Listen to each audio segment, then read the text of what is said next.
What's going on, guys? This is Cal Logic, and I'm doing an optimal screencast video review for Face of Mankind, a 3D sci-fi MMORPG shooter published by Duplex System, Nexion Technology. I'll spend a couple minutes talking about the game, but if you'd like to know more about it, click on the link I've posted for you guys down below. Before we start, I just wanted to point out that this isn't anywhere close to being your usual Grindfest MMO. So if you're expecting to find mobs for experience or usual quest system, this game probably isn't for you. But if you're looking for something new and exciting, where the developers actually give a fuck, and the opportunity to pursue your own objectives and things like that, and experiencing the game without feeling guided, this game is a pretty good start. I mean, there are a few games out there that actually offer this type of experience. Very few. And looking back with my history with them, most of these games don't give a very good first impression to start off with. And what I've noticed is that most players tend to lose focus or feel overwhelmed when first logging in. And as a result, games like Face of Mankind, EVE Online, or even the late Star Wars Galaxies, they usually fall under the assumption, at least from the majority of the player base, to come off simply as pretentious. And for the long run, that could spell disaster for any company that's looking for a market, and oftentimes the original and complex game design usually turns into something completely different in order to fit the appropriate market. And thankfully, games like Face of Mankind also house a more mature, player-driven community. I mean, you might not see hundreds of people running around, but the people you do meet are a lot more capable of actually engaging in a decent conversation. And this isn't to say that the game is empty. In fact, it's the complete opposite. You're going to see a ton of players engaged in action, simply because the design of the game permits it, and allows it to happen. If you haven't noticed by now, the game actually offers a ton of freedom.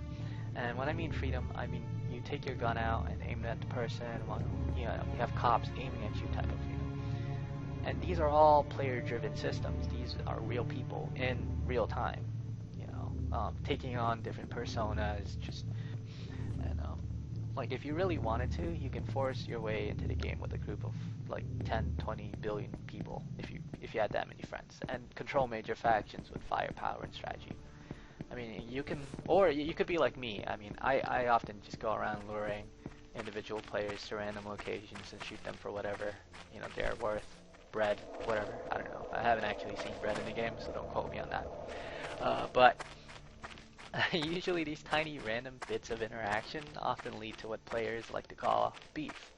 Okay, imagine a space drama set a long, long, long time ago in a galaxy far, far away, where characters engaged in a dogfight meet at a neutrality zone, much like the Cantina Mos Eisley. They start blasting each other because one of them isn't able to pay credits on time. And the rare space spice in the cargo hold has like a 15-minute time cycle before going to waste. I mean, this game gives you that type of environment to set yourself up for a huge drama fest, and usually it ends in blood. But not always. You can always engage. You have the option of actually engaging in different methods of control, either by politics or just by being smart. Often people are like really quick to pull out weapons for some fucking reason and ignore the many problems that come along with doing so. When they could have easily just communicated with the merchant or whoever they could have potentially started to beef with. Okay, so I think about 8 or 9 factions are available to play in the game, and each one has a role in the greater scheme of things. Like, think of each faction as a Harry Potter house.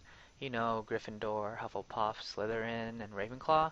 Well, instead of having 4, you have 9, and each one is struggling for control and dominance, and basically just outdoing each other. Now, some factions allow for a lot more flexibility. For example, some can be neutral and try to stay away from conflicts, or greedy, trying to establish better deals, and basically global free market, free trade with others. And I mean, others actually just with the sole intent of causing massive amount of grief. It really seems like the devs took their time to make sure that players of all types, taking into consideration the different aspirations and goals for each individual, made sure each and every single person found a group that would make role playing and just playing the game loads easier. Because it incorporates or it does a pretty good job of incorporating personality within faction roles. Now, depending on the faction that you pick, you can actually end up doing missions for each one of them. Like, for example, this is a faction which is really involved in mining for resources, and then having to sell the raw material to the free market. Now, if I use my teleportation right here and teleport to Aurelia, this one is more of a neutral zone where most people who play in it are more diplomatic, like to figure things out politically. So you won't see many of these mining facilities around here because they don't mine. They like to chat though, which, believe it or not, most of them get assassinated before they ever get into a higher position, which is very interesting. So this is Guardian of Mankind. I think that's what GOM stands for. It's the headquarters. And I'm just going to go down the stairs right here. Now, the graphics aren't that great. I mean, like I said, this game has been... Actually, I don't think I mentioned that. This game's been around for about 6 or 7 years. I think they've made great modifications since 2006, I believe. So the game really isn't the same. And